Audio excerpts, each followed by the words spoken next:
Ia whātalo whātu nea whia whia suafa manu malo Yesu Keriso tātou Paul Kalame leo le molio lewa ino tātou lia mai I le lofa malanga leo le tua whātalo whātu I suafa whāpelipelo tātou li o Yesu le Nasareta malo le folau malo fo il whamalosi ia ia le tua te tono o nao o manuia le nai tu ia mwhapena fo I o nanga leile tua I lau folaunga ma lau sāwalinga. I o le whaiunga le neo le vaiaso I no tātou whaiunga I le astonai. Ia ma whapena no tātou tāpena tuai fo I mo le asau mo mua tae au. Ia vi ia le tua ea mai tiu te mawhaiwa le nei aso. Ia ia le lau sāwalinga ia mai se fo I o lo wola whale nganga.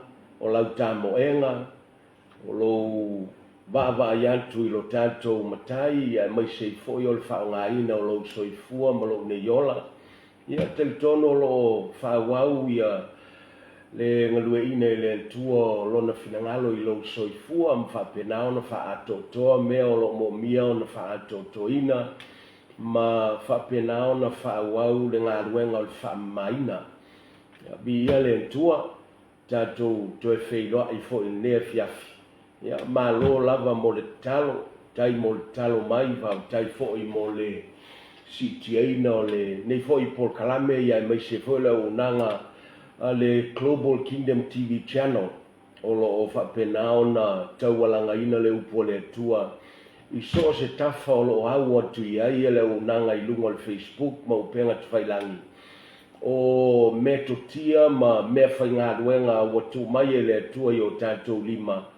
La tātou le va ai iai o niawanoa e whapenao na le whātāwaina ai o awanoa o tātou whātāwaina ma whapenaona avea ma vai ma lima o le tala le lei alanga i le upo le tua alanga le wheau o le whaoltanga ia ma whapenaona whamanatu ma longo puia li ia tangata nu o si o tātou tunu o Samoa ma whapena fo'i ona avea mawanoa taulongolongo ai ia nisi o tangata malama fo'i lo tātou ngana ia maise fo'i o ngana whapertalia i so se tafa o le nei le langi ia fia lava loto to maua le avanoa whaasoa i le upo le tua i nea fiafi oi nei loa le lopo le toe avanoa le moe, le lopo le toe aso le nei, le lopo le toe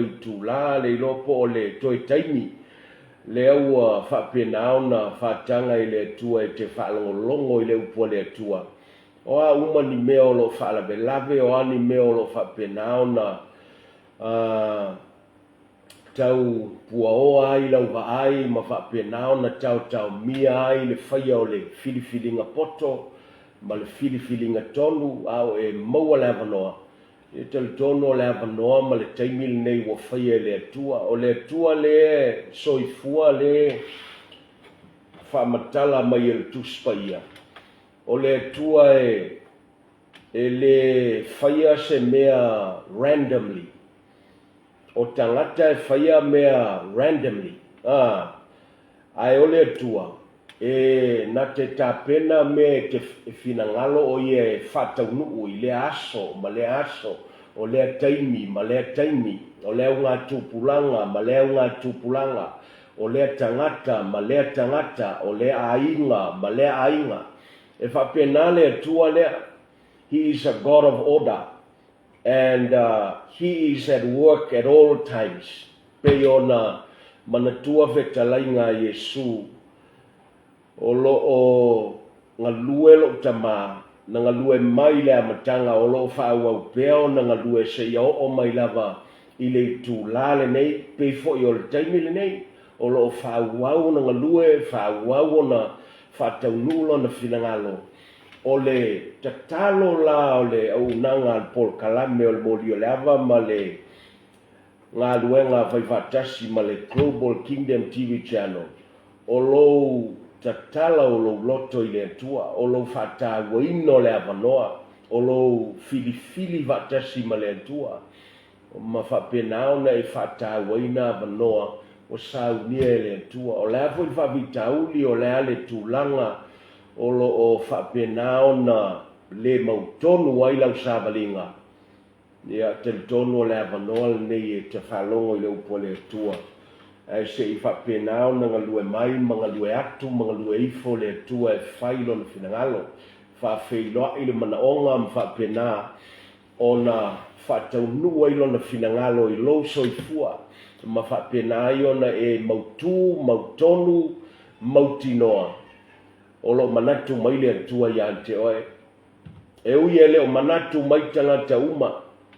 E ui ele o manatu mai ia taitai whare malo i ante oe. E ui ele o manatu mai le lautele o tangata mau mea i ante oe.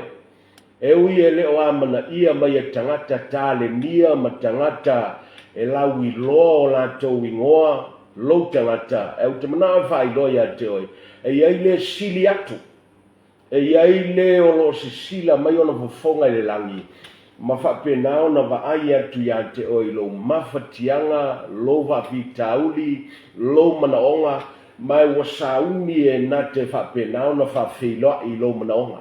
Hallelujah. So vi ia le tua i lea fiafi. Le whapenao na tanto amata i am whapenao na amata i se te talo. Me whatanga le nganga o le tua i le lea fiafi tamawa tai mo le nei avanoa whapenao na whatanga lo wangang paia. Le ngang o le poto. O le whaunga mai ante oel tama. O le whamauwhailonga. O ia o le whamaoni. O le ua peri tomeina le loto le tangata whaolaina. Ma whapenao na whauau na whapulaina lo finangalo tama. I so se tasi o lo whapenao na le iloa lona tāua e mo mia o na iloa ma whapena o na whaia se whaiunga poto. E li liu ia te o Yesu mwhapena o na whatāua ina lo manatu mai ma lo tua vanoa ma lo whapalpale. Nga lue o ile nei a fiafi whawheloa i se manaonga whetalai fo i o ile nei po whapena o na amata o ngā tonu whaiu la ua fio whamanuia le unanga le Global Kingdom TV channel ya mai se ai o au na le atua lo o vai malima iai tala le lei i le tau longolongo ina i so se tafa le lei kelope ma ua lunga lo viinga tama swafa whapelpele o Yesu. Amen, amen, amen. Patalofa tia Samoa i le nei fiafi mai lava i se au pito matua se o lava i se au pito iti. Ia fatalofa tu tatou Paul Kalame o le molio le ava o le sulu o le tala le lei na ia whapenao na surungi ai sos tangata ma sos e loto ma sos e vaenga o le savalinga na ia o tatou iloa o lo iai le malama o le atua i le laulangi o lo iai le pupula o Keriso o lo pupula i le totonu ngā le mu o le pongi sa o le laulangi e mawhai o na lawe ina ai oe, e mawhai o na tusa o loto ai oe, e mawhai o na manu malo ina ai oe, e mawhai o na whawhido ia ai lo manaonga, mawhai o na whapena o na avatu le whamoe moe le wa le iso na whamoe moe, whai na avatu le malosi le wa tau le iso na malosi, e whapena o na manatu mai le atua ia i tātou i le nea fiafi, so vi ia le atua te tonu, whapenao no tātou wanga tu le tāpenanga o whainga whiliwhilinga a wāse whainga malo mo se o tātou tunu o Samoa ia o te talo anga le leile atua i whainga whiliwhilinga le a taunu o atua i le aso atofa ia wā fo i le a whamoe moe o le talo i le atua i le ia whapenao o na whatamuina lo na whinangalo i lunga ia Samoa maun tangata ia i le na tia ia le ngā ruenga so tau au o le whai ngā ruenga le atua whatalofa tu iau au nā le atua o lo o tau alanga le upumoni le atua i so se tafa le nei lo langi a mai se lava tono so tātou tunu o Samoa mo tātou tangata o lo alala fo impapa au ia tunu o mamao i ia le atua anga le yantu le atua i le nei fiafi ai o tātou tusi filfilia na lo o fatulanga mai le tusi o e peru mata upe sfulma lua a o nai fosfo upu muli mai le mata upu le ua whapenao na filfilia e tātou te whaonga ina i le nea fiafi leo le a o whaitawina e peru mta upe sfulma lua o lon foi upu e lua sfulma le lima sa ia o i le lua sfulma le iwa. Fai mai le fionga le atua. Ia o tau ne i li liu ese o tau ia te ia o lo o feta lai mai. Awa a fai na le sao i la tau e na li liu ese i le na feta lai le lalolangi. E matua le sao lava i tātou pe a li liu ese ia te ia o lo feta lai mai i le langi. O lona si ufonga na lulu ina ai le lalo langi i o na po. A ua fola mai nei e ia. Ua whape mai. E toi tasi o na o lulu ina. E le na o le lalo langi. Ai a toa foi ma le langi. O le nei upu foi. E toi tasi ua whailoa mai ai le ave senga o mea e mawhai o na lulu ina e pei o mea ua whaia. Ina ia tutu mau o mea e le mawhai o na lulu ina. Lua walu, o le nei ua maua i tātou le malo e le mawhai o na lulu ina. Ia tātou whaftai ai. Tātou te au nai i le atua male mingao, male matau, ia fia mai ai o ia. aua fo'i o lo tātou atua o le afi ma'aia. Haleluia. Lena ua whautuina tele autu e mwhai ona whautuina aia ua filifilia le autu lea tau whawhaingofie mo tātou. Filifili le malo e le mawhai ona luluina. Tatalo atu ia e filifili ma le poto. Le malo e le mawhai ona luluina. Choose the unshakable kingdom. Nei te ua o tātou mea ane ona tiltilo i whainga malo. O le tūlanga ale i le vaai whal tangata. E vaai le pule whal malo. Ma le tūlai mai o lea whainga malo. Ma lea whainga malo. I to tono so se atunu i le neila lo langi.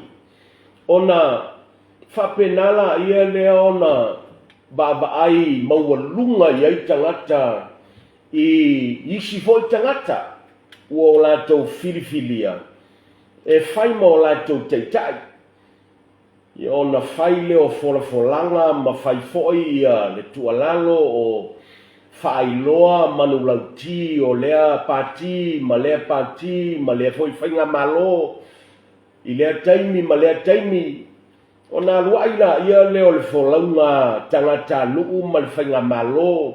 E le nao Samoa, atu nuu ma le langi olo iei whainga malo. Ma pulenga whale malo, wha temkalasi, wha komisi, maisi. A le wha taunuina la e teitai o le na whainga malo, mea nao lato folafolaina.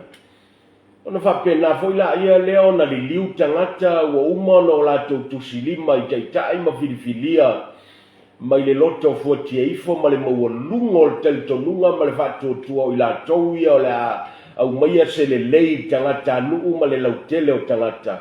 Ai mean, ua le mawhai ona whataunuina o nisio whainga malo e vai luaina ele i umalava le painga pei fo i o le mea tupu i se o tātou atunuu. Ia ae, ona avele ma mea ua le mautonu ai fo i tangata ma whapena ona upuia ai fo i tangata taitai na o lātou filifilia. Ia ma whapena on tu silima ua sao le isi, ua le anga le isi, ua whamaoni le isi, ua le whamaoni le isi, ua le lei le isi, ua le anga le isi, mais fo toa i ngā manatu, ma toa i ngā langona, toa i ma finangalo tangata e whaalia i teitai. Ma fua i sea, leanga ua le whamalieina o lātou loto, ma o lātou tangata i mea na fola mai e teitai na o lātou filfilia. I o tātou i loa lele, ma o tātou malamalama lele. E le ia se whainga malo i le lalolangi le i ato toa. E le ise pule whaare malo i le lalolangi le nei malo e whatuina e tangata, ma filifilia e tangata, ma whapenao na whatonu folawina e tangata, e o fo i tu la fono e tu whatasia e whainga malo ma i la tau o le sau whainga o le whamsinonga ma i la tau e iloina tu la fono ma teu tu la fono ma tutono o pale mene, e le mawhai lava o na whaamaliaina le tangata.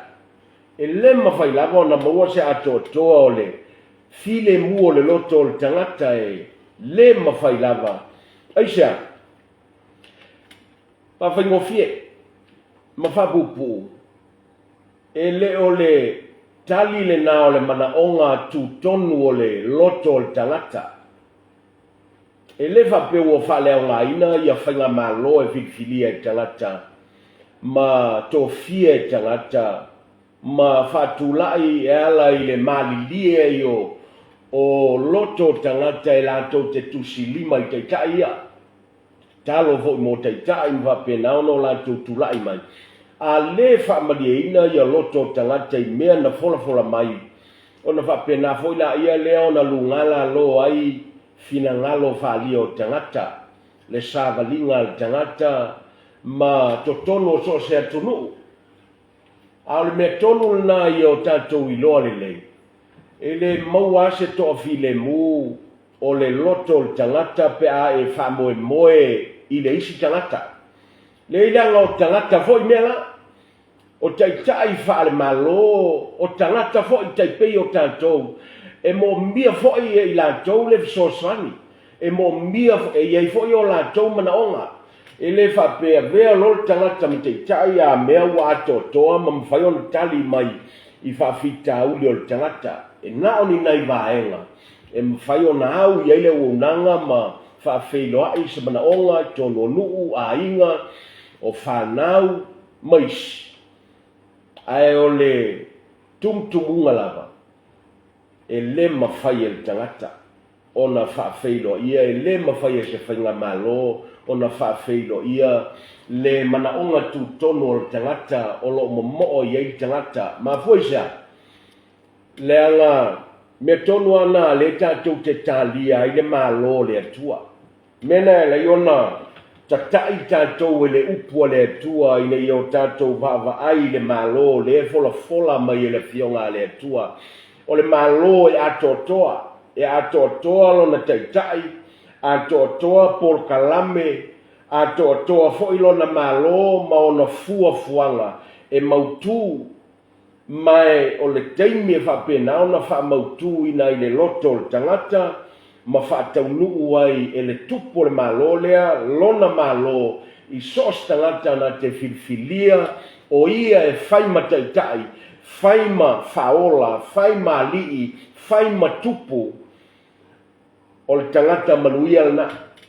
O le tangata lana o le a whailoa ia i e le tupo le malo lea, mea sili, mea ele yo o yailo na iloa, mea ele i vaaia mo mua e mata o le tangata, mea ele i whapena ona i loa e le tangata, a ole a whailoa e le atua, mea lo loto, mea le lei, mea matango fie, mea e whapena ona maua i whamoe mo le tangata, tali ai mana onga o le tangata o iai le lalolangi, le teimele nei, le tino le nei, atoa ai malona whamoe moe, i tua tua le olanga le nei i no o tātou ese maltino le nei.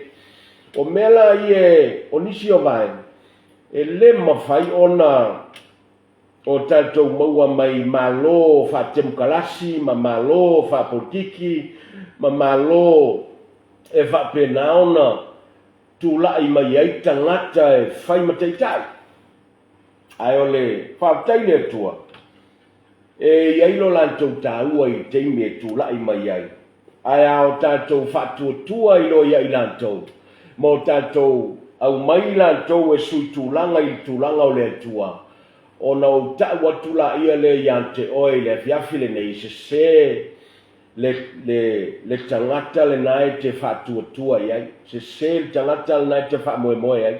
Se le taitai le naua e whatulanga i le tūlanga e na o le atua e mawhai o na a fio ai.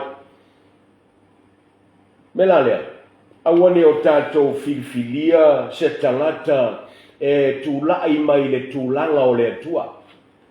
Awane o tātou filfilia se tangata e whapena ona se eile no whali o le atua ma le tūlanga o le atua i lo soifua ma lo uola ma le tā sāvalinga ma le tā wholaunga. E ui lo tātou alo lofa i o tātou teitai whale malope a tau whala tarata me a tātou.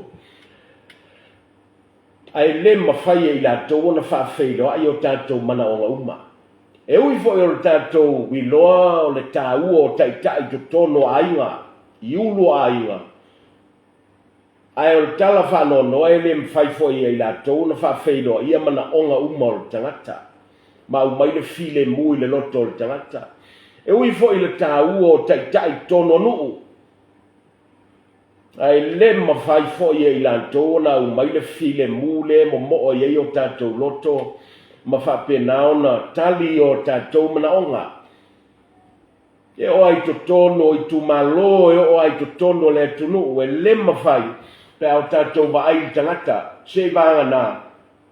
Wa tau si atu i le maualunga le tāwa ai. Ma o tāwa ai leo lo a fio i le langi.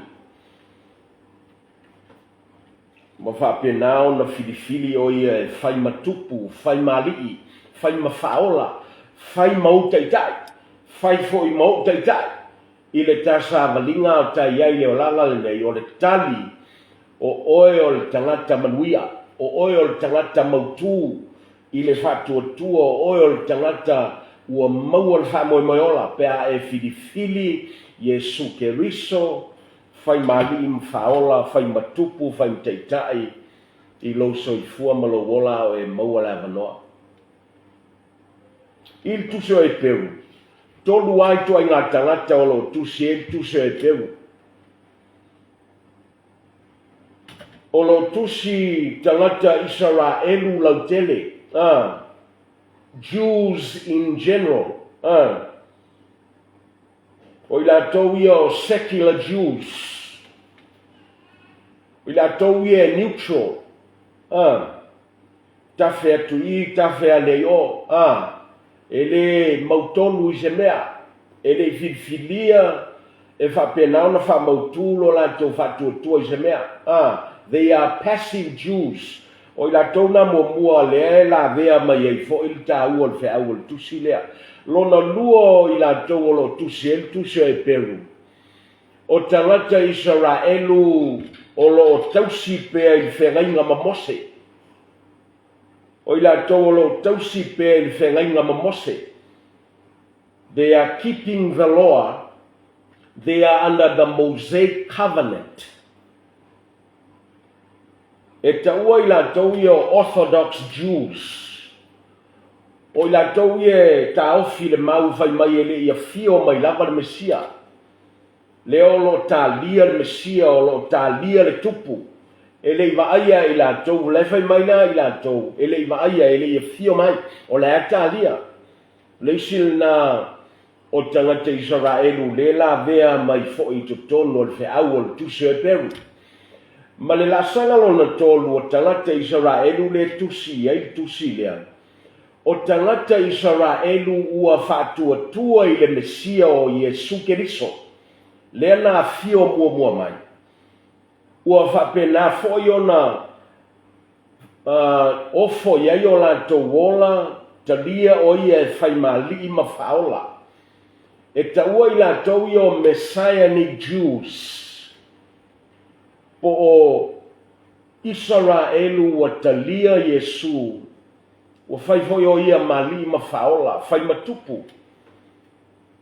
Ma ua whapenaona au mai lan tau i totonu o le whengainga le o whamanianga o le whengainga fau. E le o toi lalo o le whengainga mamose. O i la tau ia o telitonu o ese mai ma whatulanga i totonu o whamanianga ma wholafolanga o le whengainga fau. O i la tau foi la i e whapenaona a o mai ele upo le atua. Ua whatulanga i totonu i le whaiva o Mekisateko. E le o toe whapenaona ngā lulue ma whapenaona au i tua i o i le mea olo iai Arona. Po le whaiva o Arona Malevi. Malana whanau. O no le whaiva o Arona e limiti anga i o i le whengainga mamose. Au to tonu i le whengainga fau. E se whaiva le e ngalue ina o le whaiva o Mekisateko. Lea lae whapenaona ngalue i fo Yesu i teimile nei. O i o le purvanga. O i o lo tātou wosi taulanga silisili. Leo lo whapenaona o tātou tutu whatasi ma o tātou au na iai ma o tātou whamoe iai ma o tātou iloa. O lo o ia ngalue ina le finangalo o lon tamā. I lo so i fua malawola. O ina tonu ala le sau o i to tonu ia le kalesia.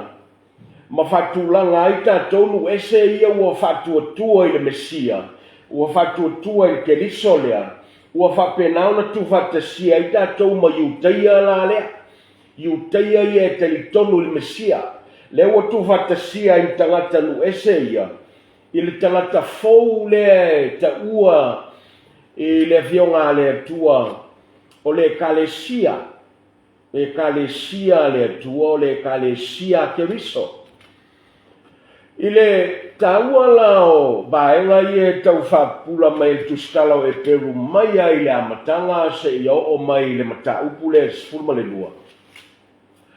O lo iaia, o lo whapenaona, whaima fe foi iai al tustala o e Peru, e alu i tua i whenga inga tuai, i le savalinga i Israelu, ma le atua, ma sawi i le teimi o le ekalesia, ma whailoa mai le taua o le iai totonu o Keriso, ma le Mesia, ma le whaola, ma whamlianga o le whenga inga fau. Iai taimi, mo mio le whapula se mtaupo na foi la ia le tua, le tustala ia le taitainga le nganga paia, whapula tula fono, whapula mai foi mea, na whapenaun whatauaina ma usta ia, ma whaatauaina. E wauna le atua, maia ia Aperamo, solo mai ai, se ia o mai lava ia Yesu Keriso. Ai ila se mea mo miono tatou taofi mawina mo tatou mana tunatu iai taua e peona iai fosfoi taua filfilia mo tatou i le pole nei. O le manatu le vapea. You cannot preserve what God has destined to burn. E le mawhaiona e taufiofia, le mawhaiona e tausia, se mea ua atofa e le atua, o le a whapenaona susunuina, ma whapenaona lafoina.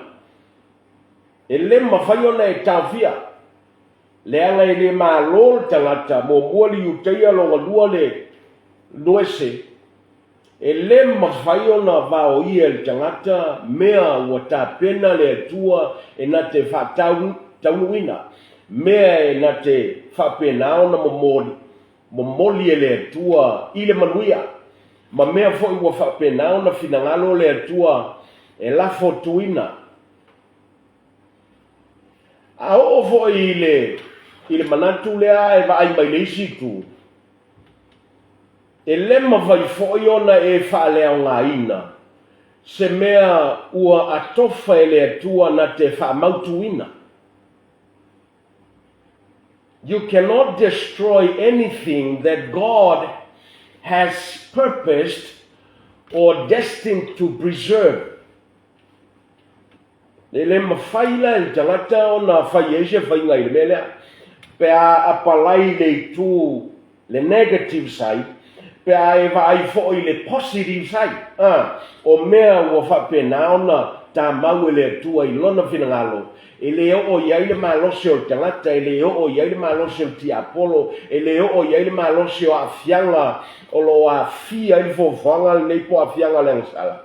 I mea ua finangalo le atua e na te tausia, po o mea ua finangalo le atua e na te lafo tuina. Si le ilse fel malos. O le tau o le mele penauna tau whapula i vaenga le.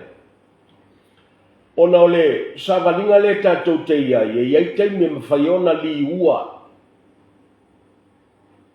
I sona vave o le awhate ia i tangata. Te lala o maia se i tū hoi le o le fia a e whate ia tangata ina ua li ua i whanonoa. Le tono le tuspaia, whai ase tele o tala. A la au maina o ni nai tala i titi, e oto mai e tau whapula i tau al vaenga lea.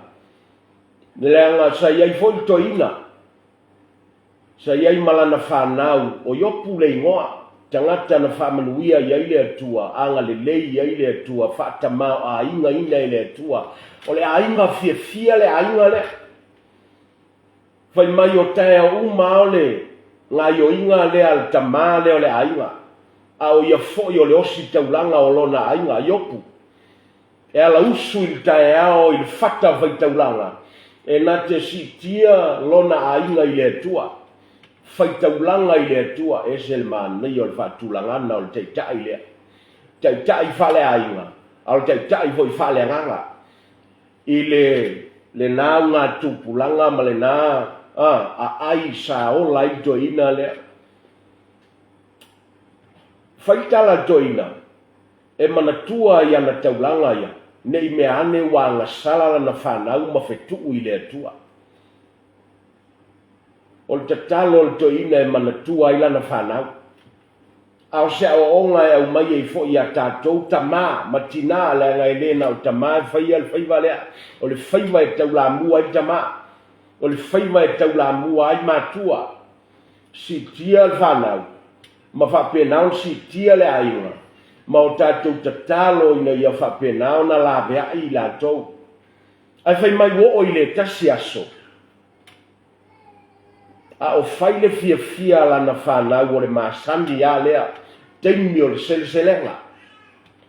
Leanga o le toina ne whai whato, anga e whai ati, na e whai au auna, tele le oa mal tamau, ai ngai whai mai la, wa iei teimi ua, whai e fot fia lana whanau.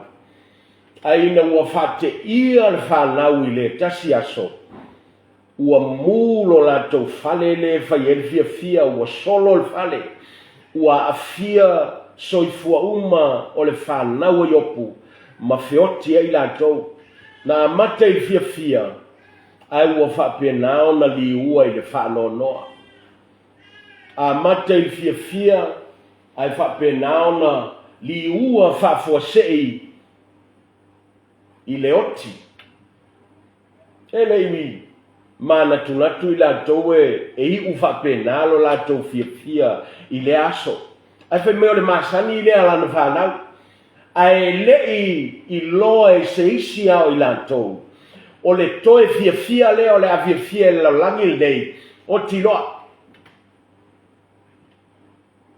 O e loa le toe fia te fia ai e o ti loa. Te lei loa. O te lei loa foi. Na whate ia le whanau o ioku. Tato mai il whanau a tāwita. E teimin whale tonu aia le whanau a tāwita.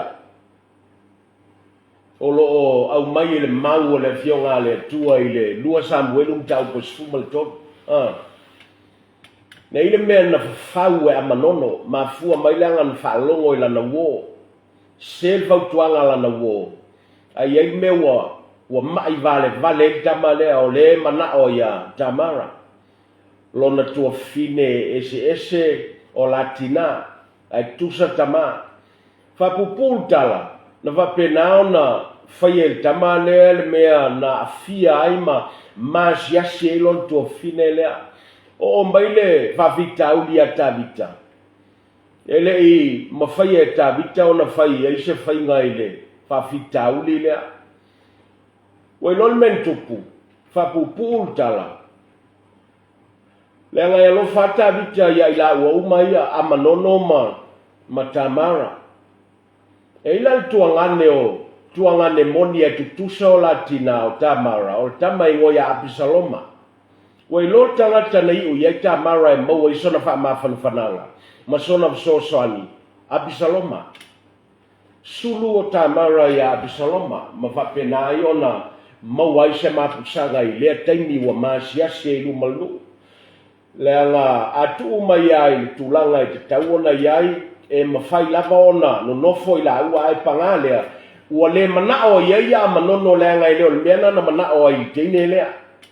Na manao e tau o le whatau nuku o tu ina naunga o le tino. Ai le manao e whapenao no la no nofo whatasi. Mawhai poipo whatasi. Ai whapupul tala. Ina ua whapenao na alu aso, sau aso. E le ngalo i Abisaloma melea, o le aisa ili Abisaloma i se awala e tau i aile mea na whai a manono.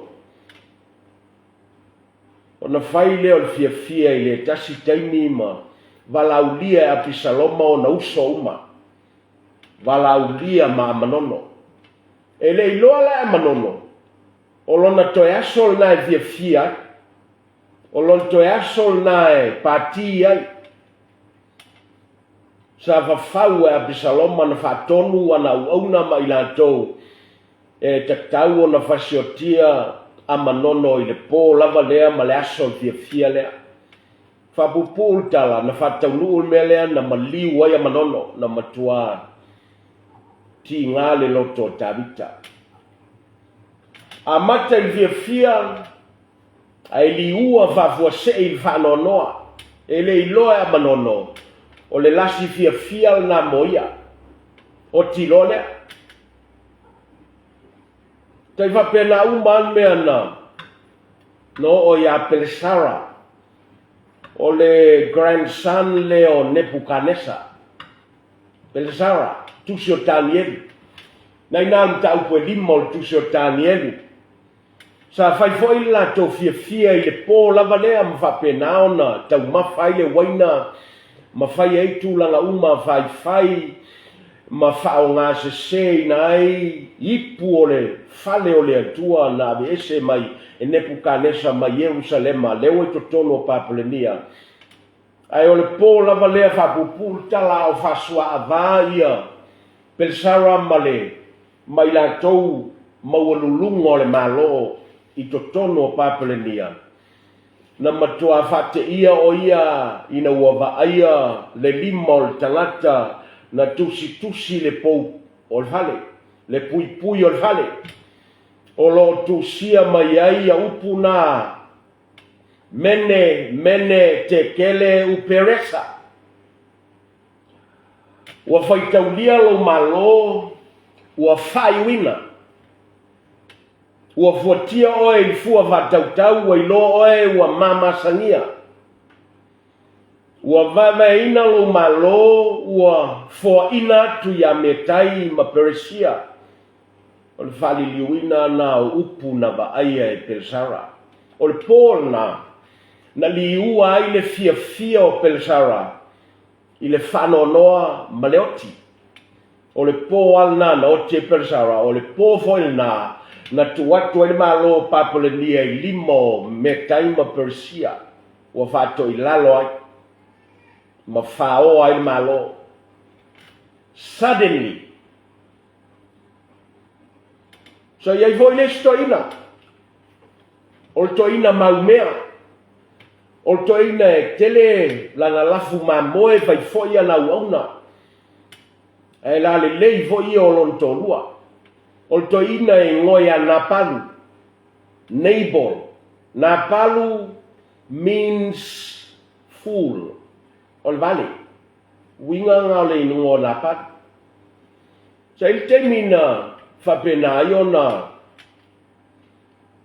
tau sailia i au na Napalu se vao mo ala tau lafu manu i se tasi o vaenga o ele o Israeli. A tau i fua i lola ia leo i la tau i au na Tavita o fita o le au tau a Tavita ma i la tau o loo whapena ona no nofo whatasi ma Tavita ona leo lea e au na ia Tavita ma woa Tavita ma fita Tavita. Ia au na ia Napalu ma la tau lafu manu au iai no foangana lea ngai la matia i nu ese. Sa to e foi mai malmanuia ana iai te mi whapupu tala ua fea ia Tavita ia le a inga o Napalu ma talo sanga se soani ia maua se mea ai mo i la tau pangale e le i tali le leia e Napalu whai mai tala Napalu oi Tavita oi Tavita le atali o Yesi e tau mai e ialta na le anga le lei Napalu na le manatua e Napalu le anga le lei o Tavita whaptai to luo Napalu sa whapena ona whatalise o na sau ia Tavita e le i o atu Tavita i o le anga na whaitala Tavita o le aso le nei o le ailoa e Napalu o ai Tavita o le aluatu le ua whamoe e Tavita o le aluatu e vasioti ia Napalu ma whailoa ia Napalu ma au Napalu ma le Napalu ma ainga o Napalu o Tavita leo le toa o Tavita leo le tangata e whapena ona le pala ai se tangata o le manatu le sa ia Tavita o manao e whapena ona tali atu le Peru tali atu le Malosi whaatangata. Ai na ua whaate ia ta vita ua tua pikaila. Sau le wala mawalalo mfato ese mfapenao na whailoa ia te ia le se o le mele o le adwatu e vai. Na matuala ngona e ta vita mai loa e ta vita mapupula mata o ta vita. Le sa o le mele ua whai mai ea pikaila walave ina i o ia tangata o le atua. Lal men tupu e le i whataunu e ta vita le mele ato e li liu ta vita malana au tau matoyo ese. Ai whai mai ina ua whaile fia le to ina leo na palu i le pō lava lea. Ma whapena ona whaifo i sua ava. Mua Samuelu mta upo e 2:5. Ma moe la ia lea ua matua tau i le ua. Ma lama le tae au, whai mai ona whailoa lea pikaila ia te ia le mea na tupu. Whai mai leo le whionga le tua, ina ua whailoa ea pikaila, o le teimi alna na pē i le whatuo o nā palu, maoti ai lava. Le iloa nā palu o lona toi fia le nā, o lona toi tae ao le nā, o le awha pena ona, o ti ai. O le tāu o le iloa le tangata, e saa o naso. Pei o le puao e manu mai le tae ao na mou watu lea. Tai pei o le la e oso mai le tae ao na ngoto i fole le afiafi. Tai pei o le fungala au e matala i le tae ao ai whapena au na mangu i le afiafi. Au le tāua lea e tau longolongo mai e le tua ina ia i loa e le tangata. Le tāua o le me tau o le nofo sau ni uni. Nofo ta pena fili e whapena o na whamautu lona whamoe ma lona tangata i se mea mautu ma se mea mausali a o mai teimi leanga o le ale a whatia le tangata o le winga o le tala pe a whatia le tino ai o lo mautu wale nganga ma le whamoe o le tangata i lona iunga leanga o le tino lei a fia le tino lei le anga lo tato iai le langi nei tai peife ona afia ia yopu ai le yo o ale malose o ti apolo ile le nganga o yopu sa iai le tausinga le tua na toe whapena ona taui whalua iai le tua i manuia ia yopu tangata whatuatua o se o onga taua tele mo tatou i le teimile nei e tapena ai nei ma tapena ai mo taeao. Se iei le aso na whapena ona o mai ei fo ia. Tangata iutaia ma whaiatu ia Yesu. Se ua whawhiwhi loi e Pilato ia toto tangata iutaia. Ma lato taulanga. Awa iloa tali e Yesu na tali e to ia i lato. Salamo to. Leanga o leo atu i lato ia malfisili. Pe ona ua tele e ale anga sala o tangata ia ua mafua ai ona feoti vapea. Pai mai Yesu, ele ai, salamo tau, a o maua le avanoa e te salamo ai. Sa fai foi veta lai ngā Yesu. Sa iai foi tangata sa se fulu malevalu. Se fulu malevalu tangata. Na solo i fo ai, ia le fale po le i o i se loa. Ia ngā i luka sumal tolu. Tawa o le olo. Fa mai na solo i fo le olo i lunga o tangata ia to sfuru ma le valu. Ma feotia ia i teimi ale tas. Fai mai Yesu, ele ona ua tele la ngata wanga sala. Ai fai mai, sala mō tou ne i whano tou. Longo winga tau mai Yesu, e iai mea whapea e mawhai ona tupu i le sāmalinga al tangata, e le ona o le anga sala tele o le tangata, ai o le mea tau o le whafua se ia o noti. Ai o le fesili ma le tāpenanga o loa mai Yesu. Salamo, sāu niuni, whatapena lo tangata, a o e maua le avanoa. Mai le tua lenga te le loa le me tupu i le isi, i tu la ma le isi aso. ai le taunuu o le o mai ua ta sauni. Haleluia. Lea lai tātou te vaai atu ai lalangi le tātou te iei. Kai whapea uma, o le isteimu o le lei, o le isteimu o le lei, o le isteimu o fia, o le isteimu o whalonoa, o le isteimu e ata ai, o le isteimu o atua le to e ata, o tangi, o le isteimu o vaai ai tangata, o le isteimu o le to e vaai au a whapea naona au mai timpusa, le tulou. Vave o le liua, ma le swinga, o mea e tutupu i le olanga o le tangata ma le sāwalinga o le tangata. O le olanga le tātou te iei, tau tai mai i le tāua o le whiau lea ma fasfoi tau lea ua filfilia i tātou. I le whanpui, e tele ana tau mawhai pāngo tā, e sue au wala e so sola mai ai whanpui. Le aile i lewa foina to e maua isi pāngo tā na so sola mai foi tanu malala.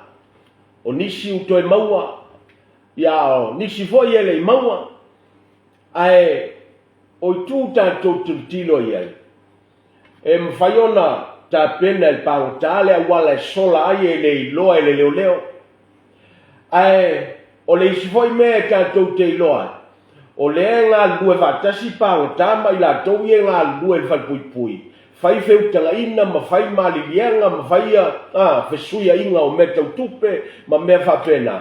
Ia ma whapena ai ona maua le wanoa e sola i fo i le istangata, e le na o nei au atulu ma maa fo e maua i koe ngā mea ia, i whalipuipui, o au wala e sauni unia e tangata.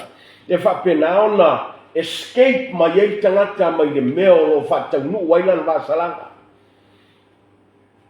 O nisi e maua, o nisi o lo tuli lo ina pea, whalpuipui sa moa, whalpuipui atulu e mamao, o lo tau sa ilia pea. E o whai tangata e la tau te tale pea vale, e o sfa ia vale, le au telepe vale. O nisi foi e maua, o nisi foi e le maua, na o ata e matamata i lunga o CCTV, po na o li whailonga e maua i foi lele ia, mea na whapenao na to e sea ma tūlanga vai, tūlanga lima o le tangata, ai le maua tangata. So, wa mawhaivoe wa sola na tangata, wa le maua.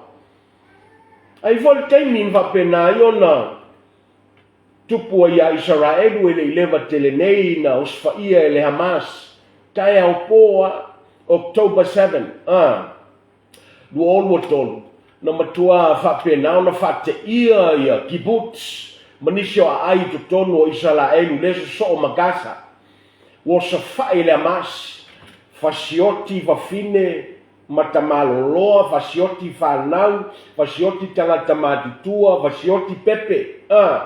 Na whate ia i lantou, whafose ia e le iloa i lantou le atupu se me whapea, ave maisi tangata tangata o tawaina, kidnap tangata, o lo iai tangata, o lo totoe pe i o le temil nei, o lo tau viofia le Hamas, o nisi wo fasiotia i tutonu o kasa, o nisi o lo whapenaona, wo umon toi whasaoloto mai, na mali liu voila ia lea, o nisi o leu tau a Hamas, o leu fovale, a o nisi voina o lato mawhaio na so sola ese, tai pei o le tō lua o le tangata leo Sinwa, ia Sinwa, o le kai o le Hamas, o oti lai Sinwa, ai o toi sola lon tō lua i lunga i o i Turkey, o whalonga o tō toi whaifoi listo lua, a o le involve mai I, o e mai la tō na so sola ese, ai o lo iai foi la tō o lo no foi tonu ina, o le talia, le teimi e pua ina, a o le mele tupui, mo tātou wa aia I le lolangi le nei, te le mau mea. E iai la tō mwhainso sola, e tō e maua mai, e I foi la tō mwhainso sola, e musu e maua I lalo le tū la fono, ma pulenga whale malo, ma whale puipui, ma tū la fono. Ai o lo tau sa I lia lava I la tō, e leo maua. O nisi wa whapenaona, so sola ma whapenaona, o I tūlanga wa feoti ai. E le yo o mai ai tu la fono e va sa ngai tu la fono. O na fa pe leo I la tou.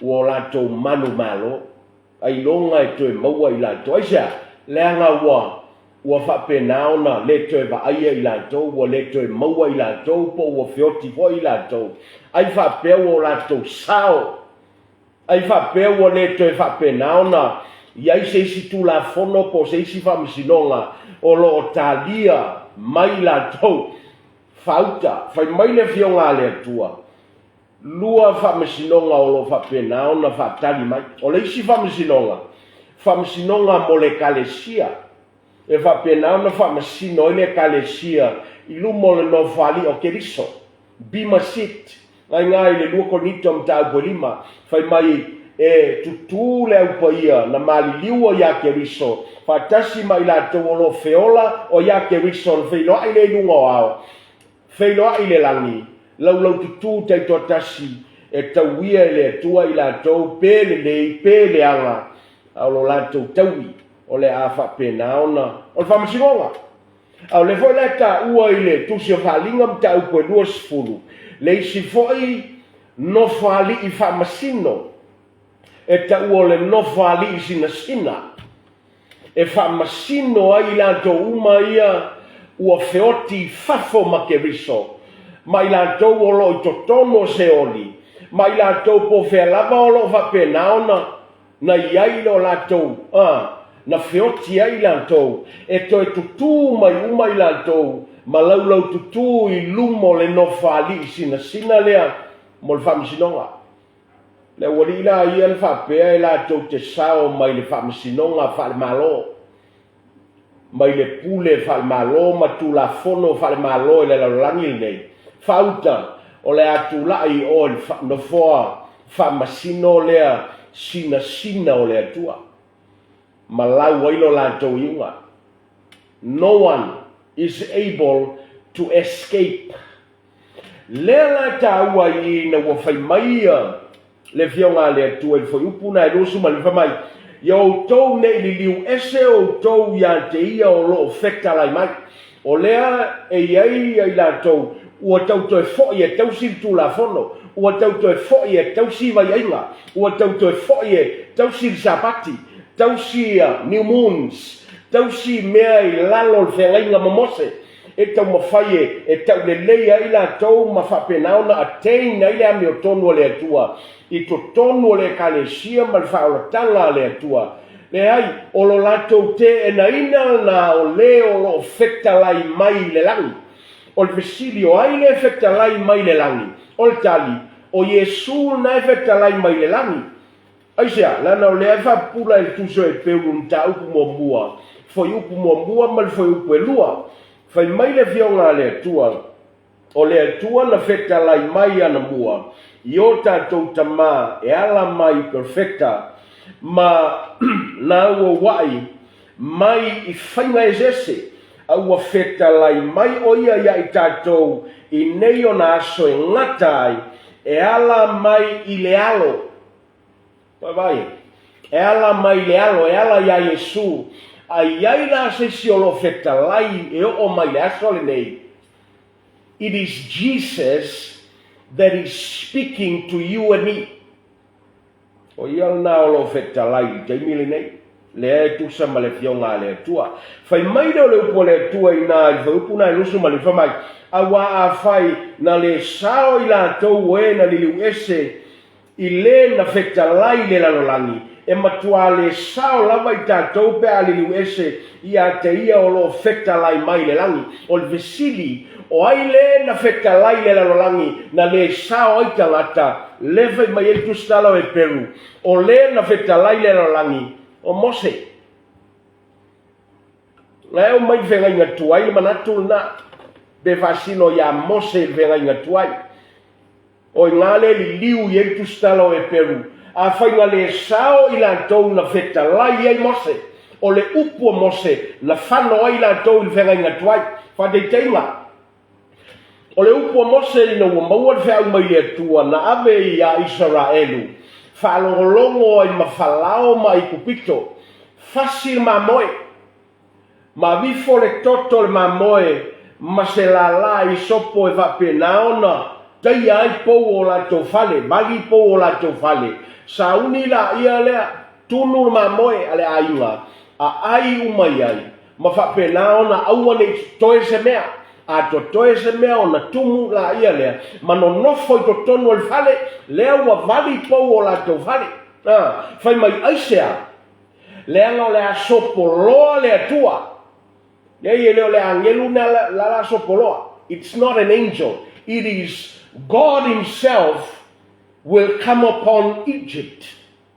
O le a sopoloa le tua, pass over le tua, ava aia lai le tua le toto, o le fatusa e vasino le maliu ma le toto keriso, o le a fa malini i lungo korkota, o na lave ina le o le a inga na, o ta iala na umai e Mose, na o tangata e usta ia ma whaataua ina, o le tangata na o le asao, ma le o iai leoti, le almen tupu, na teia ulu matua maafa mai e o ulu matua tangata ma ulu matua o luai o le lafu o le a whapena o na whatia i le temi e sopoloa i le tua o le upo Mose na whioti uma ia ulu matua uma o tangata ai kupito anga i le ustaia le upo Mose na watu o le upo Mose na whapena o na teia ai lantou. O le upu fo ia Mose na whapena ona ina o taunu o mai Israelu i le maunga o Sinai. Sau Mose i lalo. O lo whapena ona ifo ma whaifia Israelu i lumo o po viaulo. Whapupul tala. Whaiatu Mose. O to uma o lo whapena ona mai le ngā i le tua. O mai a tau. O mai a tau. O ina o ese mai, o Levi, o le itu ainga o Levi na o mai tutu fatasi ma Mose. Fai atu leo Mose, Levi, se i pelu o tangata, ma whapenao na o atu au tau i fale ia o tangata Israelu ia sa ifo i povi aulu. Fasioti mai la tau, lalmen tupu, na whataunu e Levi, le ua ainga o Levi, le itu ainga o Levi, le upu lea. Ma fasiotia mai la tau na ifo i povi aulo. O le upo Mose, fai mai la tau na feoti tolu afe. Upo Mose. E le isi nga sao i le upo Mose o iai kupito. Na whapenao na batu iai tutu unga ia. Na whapenao na sao whanga. Na o i la tau na usta ia le upu. A i la tau na le usta ia. Le isi sao. I la tau i le au vai maunga Sinai. Na whapenao na ifo li povi aulo, le ia se isi na sao, le upo ai, upo Mose. Na o a ia koru tatano ma apiramo, o ina tauia na fau leanga ia Mose. Na almentu po le upu fo ia Mose, na matala i le mwhapenao na folo tu ina ai, le wali ia mo latou na tutu vatasi, e te atu i le wauna le atua. O le upo Mose, e le iai ma seisia i la tau na sao ai. Le almen tupu li vao, ina ua whapenao na mui le nuu ia Mose. Fai maile o le vionga le atua, o na wina maile le atua ngata ai. Fiery serpents, sa ta whawangata, ta suani ala to me ai sa momoe, ai na ua whalongo le upu. Le upu Mose. Na o mai uma ma whapenao na o sa whai a Israel. A le upo Mose, na o mai le atua le whiau, Mose,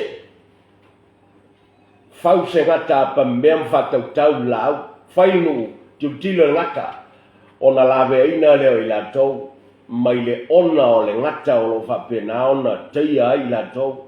O i la tau uma na usta ia le upo Mose, na va ai le ngata pa me mea, na lawe ina o la tau ola.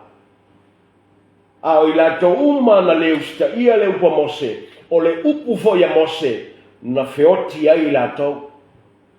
Le lai tau whapula me tu stala o e Peru. A whaina le sao i la tau ia, i le upo Mose i le o lo fekta lai le laulangi, i tua i whenga inga tuai. Lalan me la le inga sao tangata i le o lo fekta lai mai le langi. O tangata e maualalo, na ilo leo lo fektalai mai ni ngofali i langi. O le tua. Lea la tau whapula mai o le tua vanoa o le atua i tangata a whai e le sao ita na le sao i salaeli la me la sao ita tau le kalesia o le whetalai le atua i temine la langi o ai au auna le atua o lo tau walanga le upo le atua e le ai a masisi alo whanga mai e whalongo i le upo le atua e whapenao na alo mai to salea pe a e le salamo ma e le liu ma whapenao na li liu talia le alo ma le ngā luenga na ia saunia ina ia lawe ina le ola tangata whai maila ia lea le whai upo e lua sifuma le ono o lona si ufonga na lulu ina ai le lalolangi ia o na po a ua fola mai nei e ia ua whape mai e to e tasi o na lulu ina e le na lalolangi ai atoa foi ma le langi o le nei upu foi e to e tasi ka ua i o mele ua whailoa mai ai le ave senga o ia mea e mawhai o na luluina longo winga iai mea e katau na lulu o tangata e whapenao na whako ulu ese a o mea e whako ulu ese ma ave sea o mea e le katau na tumau i tangata o mea e le i tangata, o mea e le malosi i tangata, o mea e tau mia ina tangata mai le tua, o mea e whatawa soina tangata mai le tua, o mea e whapenao na tatai se ina tangata mai le tua, o mea e whapenao na whatawa soina tangata mai le wholaunga ma le savalinga le tātou te iai, a o tātou no fouta, o le mafua na luluina leanga ina ia ve sea me leanga e fatu mau me anga ave sea me le e fatu mau me le haleluya lela e fa pena ona au mai le fionga le tual ta o me o lo fa pena ona ta luluina o lo luluina le tua o leo mai fetala ngā le atua na lulu ina la langi i whenga inga tuai. O lea me tupu, whaitau i ole. E soto e sfuru maleiva, ma lua sfuru. O le teimi nā fio i whai le atua i lungo le maungo o sinai le au uli. Whamai o le asu e pe o le asu o le unu. O le asu uli uli. E leo le asu pai pai. E leo le asu e whamai o le asu uli. Ava ai e lalta lata. Ai wha pele o iai le atua. Le ai. Sa iai le atua i asu uliuli lea. Lea le ta ua i tātou, wha mai ina wā fio i vo le atua i lunga le maunga. Na emo wila, pāwhai tili, ma lulu ina le maunga, a to ai foi ma le leo le pū, o le leo le simufonga o le atua, o lo fetalai. Fetalai e whalongo Israel uma. A toa mi tangata e se lai lalo la vai maua. Al taua la leo le mea. O le limiti sa iai la tau i tua i whera inga tuai. Taimi lea leanga na sau polo inga. Na tapu so se tangata se vanga namose. O na pa i le maua. Na whaile ala fua ma le pā na toso e wape naona. Va o ia i tangata i le mamao ma le mai le maunga e sa se tangata o na sopo mai i le whatulangana o nana whatulanga ai. O le tangata e sopo loa mai e pa i le maunga e o ai se mea ola e whao o iai le oti pe whape na voi o na tu i lalo le mea ola. O le tāua le o le upu ma le limiti o lo whailoa mai e le tua i lalo le whengainga lea. O le limiti tua i le maunga leo sinai.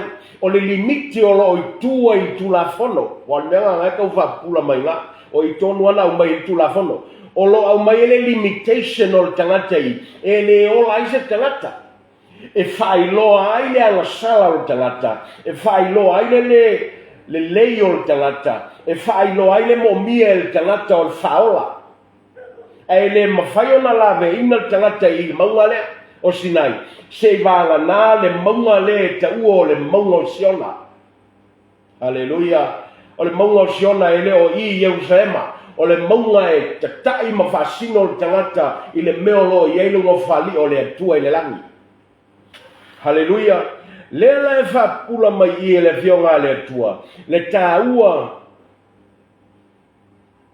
o le avanoa tō mai tangata e alua i le maunga le, e angai i le maunga e maua i le onga, maua i whamanga longa, maua i le lenga, maua i le manuia, mai le atua, ma le whaoratanga o le atua, au lela e whailoa mai e foi, e iai me te tau na lulu ina ese mai tangata o lo whain whalawelawe i tangata. E me te tau na ave ese mai a tātou.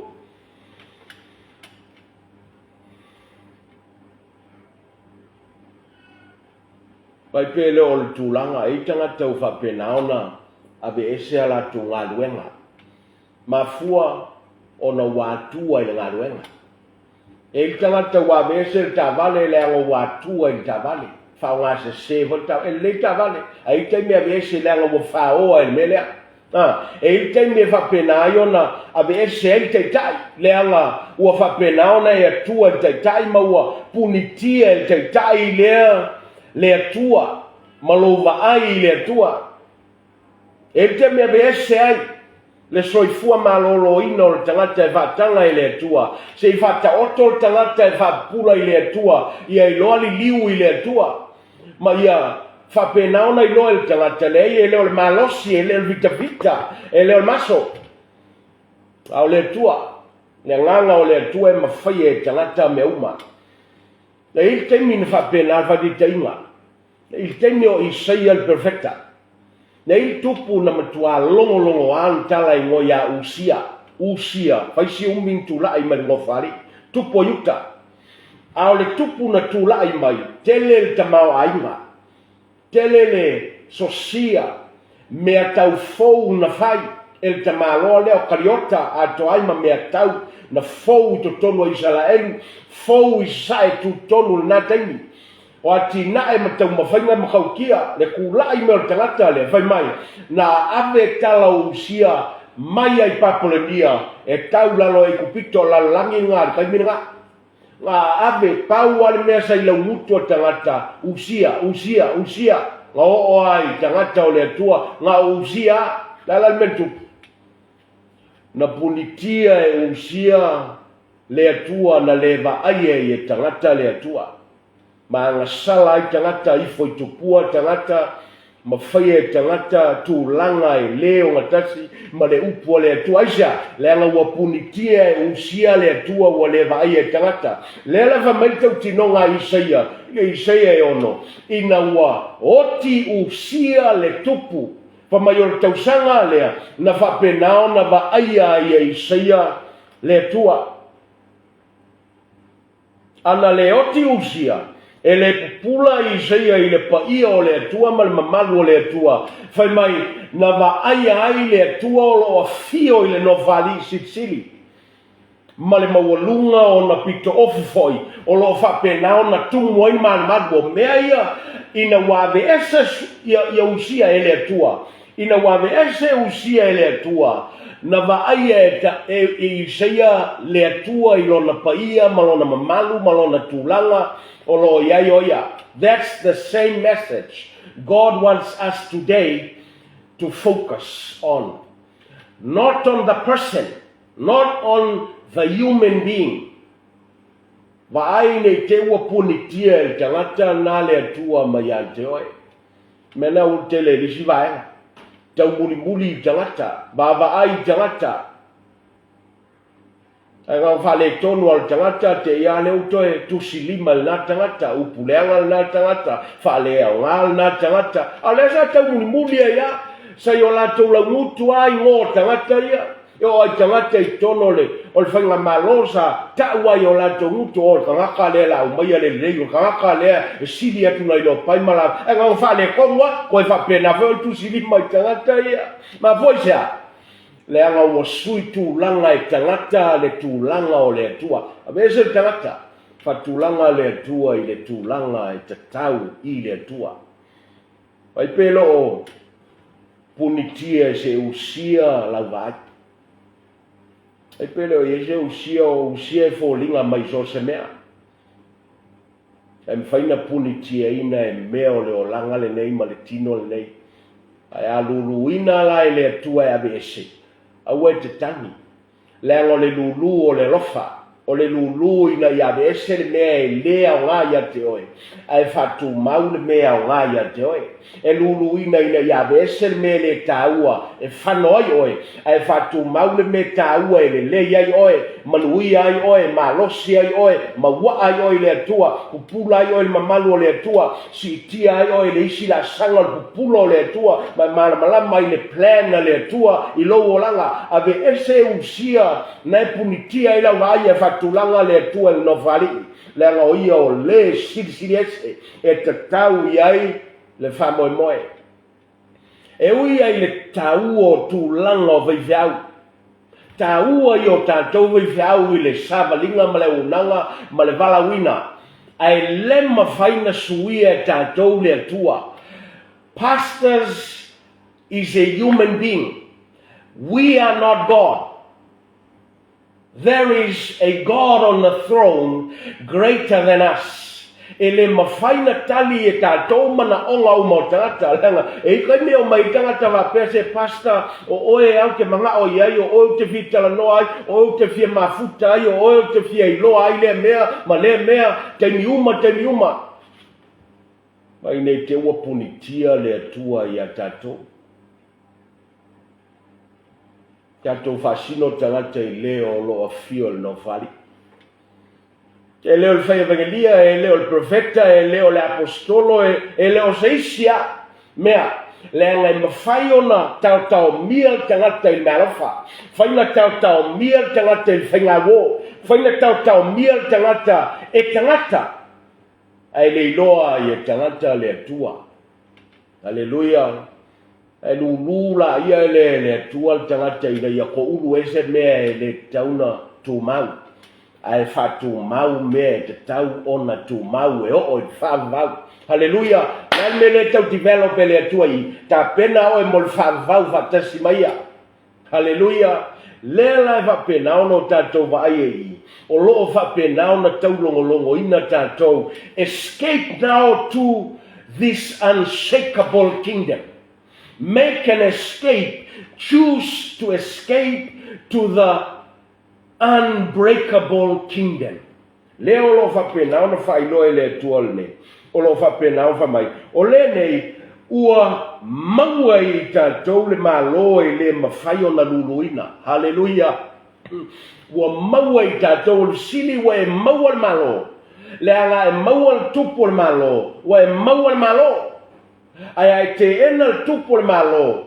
Wa e te na fo il malo al tangata le ua maua le malo ua ia whapena o na talia le tupu le malo ke riso le li o le ola le tupu le faola o ia o le teitai mautu o ia o lo whapena o na ta ua o le teitai le ami o tonu pule ma le tonu pule ma le whamaoni le lawe mai ona e le mawhai o na luluina lusu malvani ia tātou whaafetai ai, boi lo le tali al tangata, ua talia le tupu le malo le atua, ma le malo le atua, eleisa me puna mai, i o tātou loto nai, lo le loto whaafetai i le atua.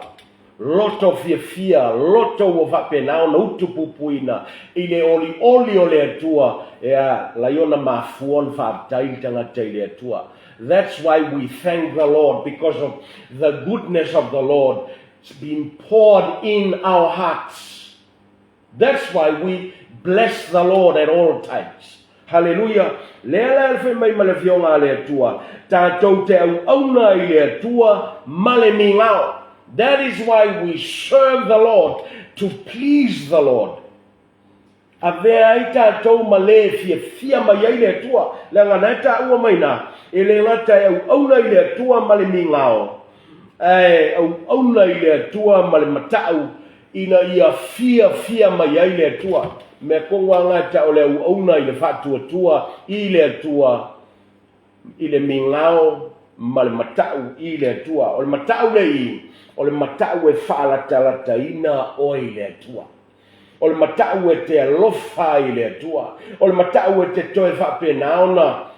Whaawawa i le isi la sanga o le lua sāwalinga ma le atua. Hallelujah. Fai ia le moni o mea i wa fetalai mai le upo le tua na le sao i la tau i le na fetalai le lalangi.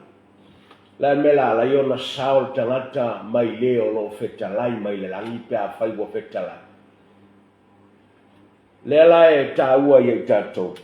Fai mai le fionga le tua e te maua le lo fatunoa. You will find grace, sufficient grace, abundant grace, perfect grace, enduring grace, sustainable grace from the source of grace, o le atua himself. Pe afa pe o e talia o ia o le tupu i lo wola, le ali i lo wola, o le teitai ami o tonu i lo soifua ma lo tangata, e fai o ia ma li i lo wola. Then you will serve him in reverence. E te auna ma le mingao i le atua. E te auna ma le matau i le atua. With great godly fear. As you worship and serve the Lord. Isia, leanga leo wa taula lau wa ayo le whawhiawhia na o le atua e leo whawhiawhia ka. A whiawhia le atua. O na whiawhia leo tangata. Not the opposite. O lo tau sinio e to tele. Lea whai mai whai unga le whai tau. Awa fo i o lo tātou atua o le afi maaia. Awa o lo tātou atua o le afi maaia. O le fionga lea le atua ma le suafa leo le atua o lo whailoa i tua i tusi o Deuteronomy. Le anga iei me ka kaua luluinga ese. Ei me tau na whaamuina. E ave ese tineia.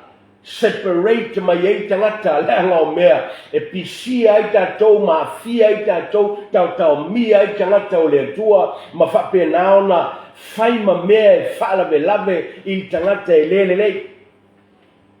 Te tonomena e whawha upo lusu ma whawha mai. For Jehovah your God is a consuming fire, a jealous God. E o mai whakasir suafal na o le atua o le awhia mai Male atua fua. It is a godly jealous. So then for you put tolu sumaltas on ta upana fal Deuteronomy. For Jehovah your God is a merciful God. He will not forsake you, nor destroy you, nor forget the covenant of your fathers, which he swore to them. O le alwhenga mose, a yeilo ngā o ngā male principle, e whapena ona fuli mai, e au ngai ku tono alwhenga fau. Le anga alwhenga fau me lea, a o aina whamautuina alwhenga lea, i tua alwhenga tuai, o le tua, a o ai fo le whamautuina alwhenga fau, le tua, e sustain le atua, e maintain le atua, e whaawau le atua, e whaatumawina le atua, e whaamanuia tangata, e ustaia ma iei tono le whenga lea man whamalianga. Oye, in control. Le atua, God is in control. And at the same time, e iei mea ie kakaua susumuinga, e mea kakaua luluinga, e avese.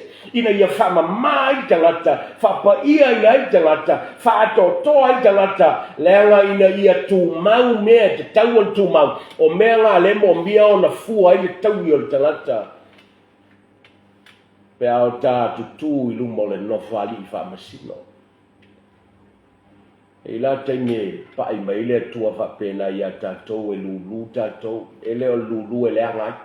A lulu e le lei e tangata, o lulu e whapena ona, ave ese ei mea e le tūmau, ave ese ei mea tau o tāngu tunguto saito, ave ese ei mea tau o baofali, ave ese ei mea tau o la au o mea ia le tau e paulo i oile, lua ko nito mtau koe tolu, mua ko nito mtau koe tolu, whamai, o mea ia lea kia e o tau, o ngisia kia e lungo wa fali tang tu saito o la au ya ile aso e tofo ina ile afi me ia o na famuina la ia le o me e tolu e le tu mau me nga le ka kaua sunuina me nga le te tau na luluina vese o me e fa la lave i la sabalinga male tua e la ka me via se me la au e te tangi au e te tua ina pai mala vai au e te va pei fo le manatu mai le tua le ua matua manatu tele mai le tua a fai wa tau mamao oe ma le mea ngai o rima mai le atua a vese o le mea kongu anga ngai vai vai ai oe o le mea kongu anga ule koe vai kau e o le kuspaia o le mea kongu anga ele koe kakalo oe o le mea kongu anga ele toe sa ili ai oe le atua o le mea tonu ana ua ele toe lotu ai le atua isa le anga iai le usia ngai valavalave e ile mea ngai punitia ina le atua ia te oe tauna lulu ina e taua vese o le ise mana o le manuia tau fa ui tatou le angol teimi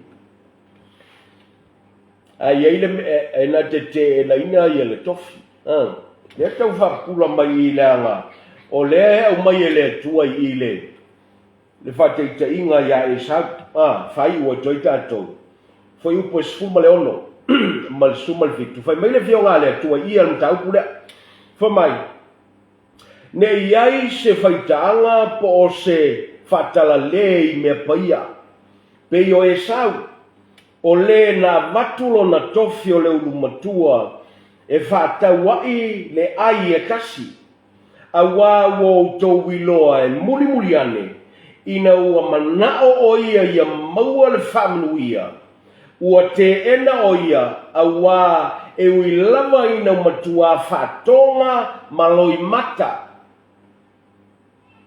a ua le maua e ia se mea e li liu ai le loto o lona tama.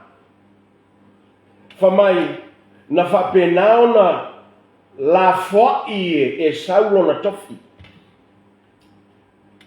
Ai muli ane ua to e sau i lona tama na te fia maua le whamnianga. Famai na matua sa ili maloi mata. Na matua fatonga maloi mata, na matua tatalo o le whakonga. Na matua tatalo maloi mata, i lona tamata maa whamlua, o le karangoa i lona tamaa o isako. Kama ia, na tele i maua le whamlianga. Oisea, o le onga le, e tele maua le whamlianga, pea e te na ina le tofi, se vanga nawa e talia le tofi ona e maua le o le whamlianga ai o le mele utupu tanga te temine na ona manao i manuia ai la tau te ena le tofi la esko whala kanga mai a tatou o le melea e te tau ona whanau fowina oe e te tau ona salamo oe mai anga sala ina ia faola e le tua lo wanganga ona e maua leo le manguia leo a fei mai e le atua i to tonu o le whaotanga lea e ke le oko meki nga e alu i whamanianga o le whaotanga e te le manao te salamo mai lau anga sala e ka lia ai o e le atua o le mea konguanga le kupu i le maua ia e sau le anga isea o le manga o le manguia mai lon tama le la whatonga maloi maka ai va peli liua ia le loko lon kama ai le aisa salamo ia e sau na lua ia e sau faile me ta o le faitanga le salamo sa fa wau pe ona fai lona tuina nau de tino ai manga o le manguia ai wa ia te ena tofi fai mai le o ngale upo le tua ai manga o le manguia talia tofi au se mea ua lafo tuina e sau wa te ena e sau sa mol fe au na mutatou le pia sa ili so wa vanoi le malo e le mafai ona luluina fai fo we pa vo fonga ile upo le tua i polne fai te fia manuia talia tofi olea salamo matalia Yesu e fai mali mfaola i lowo langa ona e maua leo le manuia ua saunia e le atua e a fei mai le whaotanga le au le wala na e le lama se se sao atu i tama o leo lo iei manuia e au tatou le ui atu i le anga ua ta pena e le atua au le wala le na ua saunia e le atua ina ia sao whangai ta ua i le malo e le mwhai ona luluina pe au tatou talia le tupo le malo anga leile atua i le nea fia fitamava au tai mo lau ai se tasi u vapena ona fili e talia o e fai mali mfaola ina ua langona lau upu ina ua salamo matalia whapena ona iei lau whamangalonga tau ame o tonu i le ame o tono keliso ina ia whapena fo i ona ia maua le whamanianga e a whei mai le tofi lea. E ala ia Keriso. Whamanuia ia Samoa mai lava i e mātutua se ia o i sea o pitoiti. Mātou whamanuia i loa tunu o Samoa whapenaona so soani filifilinga ina ia tofia teitai e la wofio. Pule malitonu mal whamaoni male alofa o tangata o Samoa malana whainga malo. Talo whamanuia le tino Keriso. Samoa mātunu i wafo mawhi au al tala lei. Whamanuia Israelu ia ilo filemu ia Yerusalema. Ia pupula Iakopo matalia le li o le ola. Whamanuia i nea fiafi. Suafo Yesu. Amen. Anga leile atua i whainga malolonga. Whamanuia po i le atua i lana uauna ia Pastor Mike. E mai se pulenga le Global Kingdom TV. Whamanuia po i whainga malolonga maltapena to i la sao momua. Tu maulona vi inga ono Yesu. Amen. Amen.